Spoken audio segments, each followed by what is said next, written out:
Actually, I also wanted to thank the waters of Venice, the land, the subtle beings. We spoke about the plants' intelligences. We may also call them like plant spirits, animal intelligence, and also to thank and call upon our ancestors, the wisdom of the ancient ones, from all original traditions. And I wanted to also thank Mother Earth, of course, this huge, mysterious living being that feed us with a lot of inspiration on our ways as spiritual beings having a material experience. So thank you, Mother Earth. And I just wanted to have this intention also shared with you, that this beautiful meeting we are part of now may bring mutual inspiration, mutual benefits for all of us, and for the highest good of all, so that we can be fed by inspiration, courage, wisdom, insights, will, simplicity, also joy, as we just vibrated now with Raphael. So much simplicity and joy when I was looking at the slides, and that we can get out of here with the feet really rooted in the earth.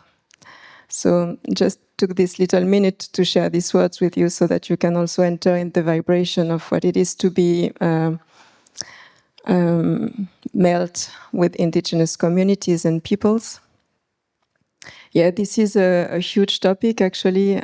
Indigenous voices, identities, how to reconnect with this very numerous, huge number of knowledge systems. So actually there is I think there is a mistake. It's Institute of Indigenous Knowledge Systems and not Indigenous Institute. We are a hybrid team with indigenous persons and non-indigenous persons, and I will come back on what it means indigenous, what I put behind this terminology. I had two quotes to begin with, and there was one quote from Lévi-Strauss. We heard this morning one panelist speaking about all these different approaches of other knowledge systems, and it was Lévi-Strauss in 1984 saying that there are hundreds and thousands of other wisdom, and we are only one wisdom. And he said exactly 4,000 to 5,000 knowledge systems that remain and on which we have information. So he suggests that there are much more than these 4,000 to 5,000 knowledge systems that we poorly know, actually. And then he said that if we are not able to have a dialogue with these knowledge systems, then we can't really be steady with our own ways of knowing and being on this planet. So it's not only the intention to meet something different, but it's also the purpose and the goal to know yourself, know ourselves as societies. So it was the first quote to give also a bit of an impression of what is the volume of this problematic of integrating indigenous knowledge and peoples. And the second quote was, well, that's okay. So I will jump a little bit more into what it is, indigenous knowledge system. Yeah, it was that. It was actually the meaning of indigenous, the terminology. What is indigenous? Sometimes we speak about native people or original people or aboriginal people or autochtone in France, also mostly in France. We chose to align with this terminology of indigenous, this wording, to step in the foot of the United Nations and is not perfect. There will be no one single word that would cover the multiplicity of situations and realities of these peoples, but we will use this one. And what is behind is the idea that indigenous peoples have a continuity of existence before the colonial time, and they claim for that, and they claim and advocate for being able to give back to the next generations, not only territories, but also cultural systems, legal approach. They have their own systems of rights, educational systems.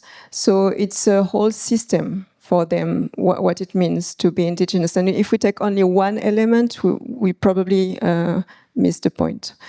So then, to give you an idea, based on my experience of one feature that can really strike us about the gap between our way to approach reality and their ways, is, there's, when I went in the Amazon to meet these people, so I arrived there around 2005. I was in a study exchange with a business school, and I just met these indigenous representatives, leaders they were in town halls, they were in churches, they were in the streets, they were scattered like that, and I could just notice that they were very different, like emanating something different, very, very steady, hypnotizing something, like seducing. They were able to look in the eyes of the person they wanted to reach out and talk to them with beauty and almost enchanting, but also never losing their aim to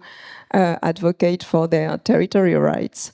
And I was really amazed by their personalities, and I was wondering, are they really human? It was really this impression. I was 20 years old also. And from there, I wanted to know more. Who are they, and how they base their educational path, and how do they grow?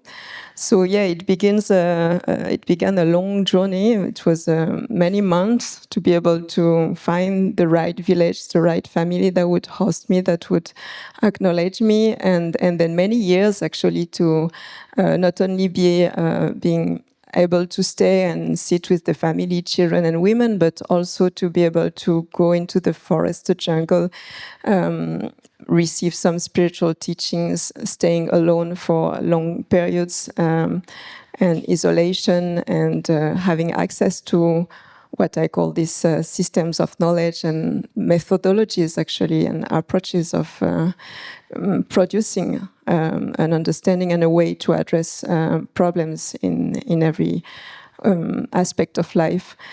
And so I discovered that they were relying on what I call the visionary art. And yesterday we had this conversation with one of you about the wording. Once again, the wording is so important. Is it vision or is it hallucination?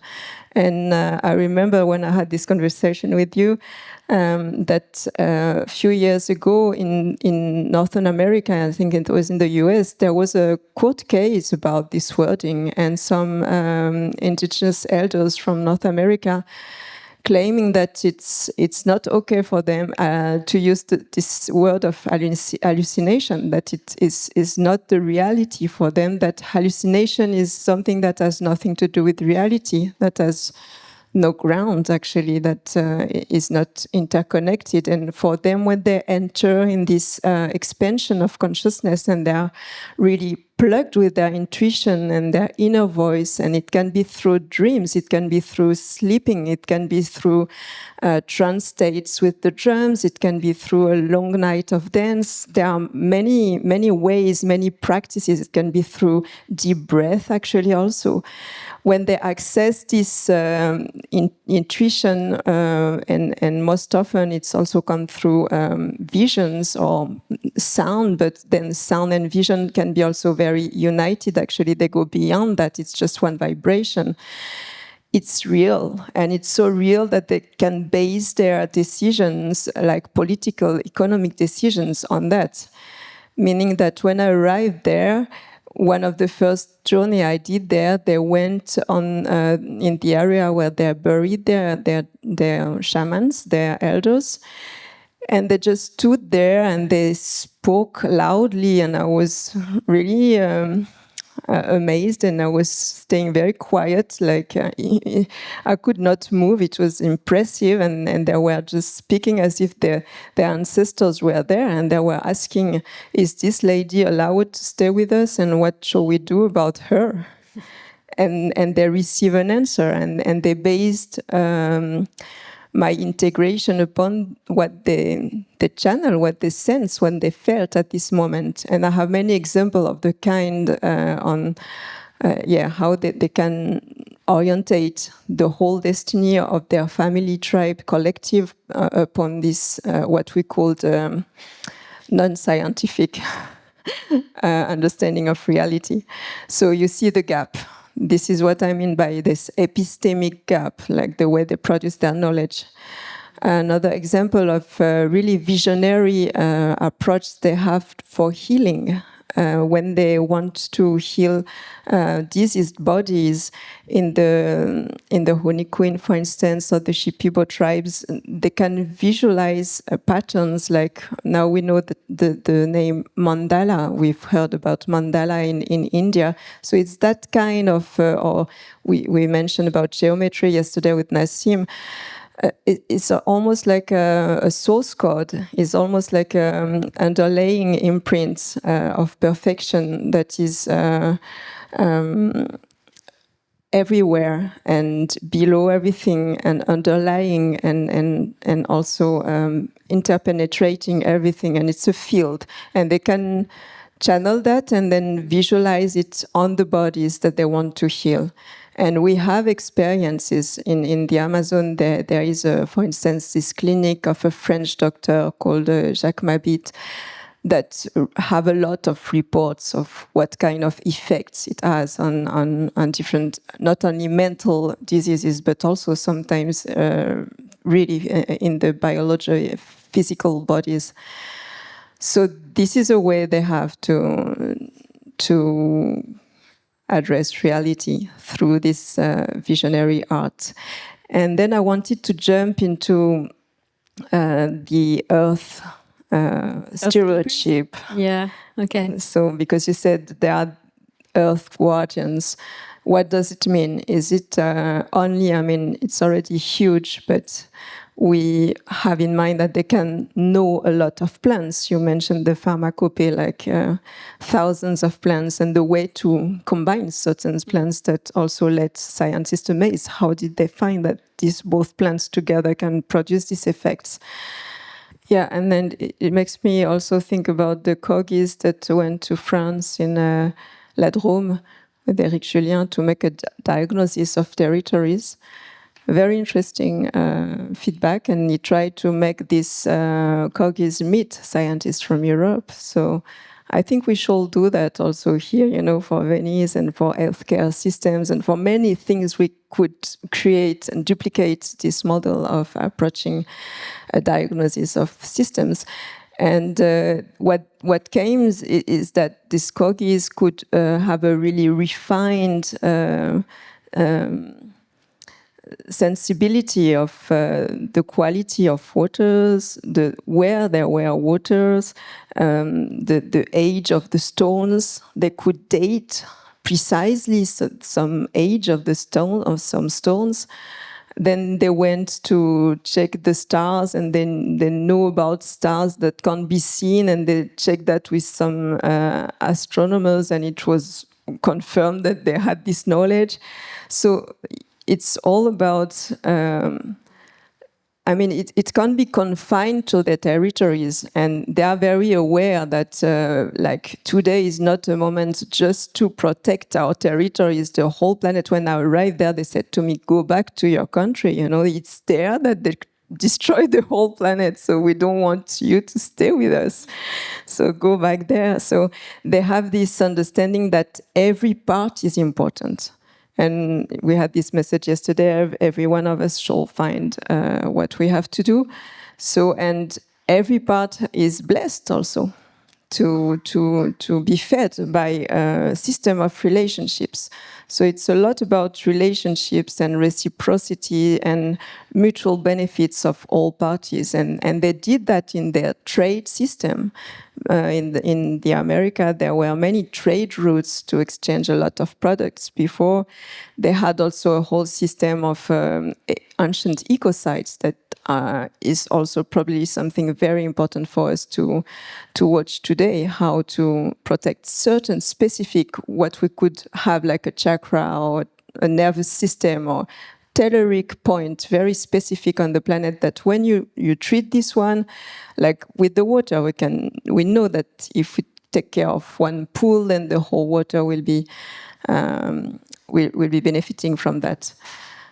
So then I wanted to go to the last part of my sharing about, so what now, what action, and how we can go forth with this huge monolith of plural knowledge systems that can really help to regenerate territories and heal human bodies and uplift the minds. And I think the first thing is about preparing ourselves to something that is different. And this is not only like to meet indigenous, but imagine you want to meet another part of yourself. You want to be the next version of yourself. You want to arrive to a new house, a new job, a new way to relate to human. You want to discover another dimension of yourself. You don't know this dimension. You can't fully act as if. It's part of you act as if you were already this person. It's one way. But I mean, you also need to have humility and reverence and patience and open a space for like becoming pregnant and preparing the venue of.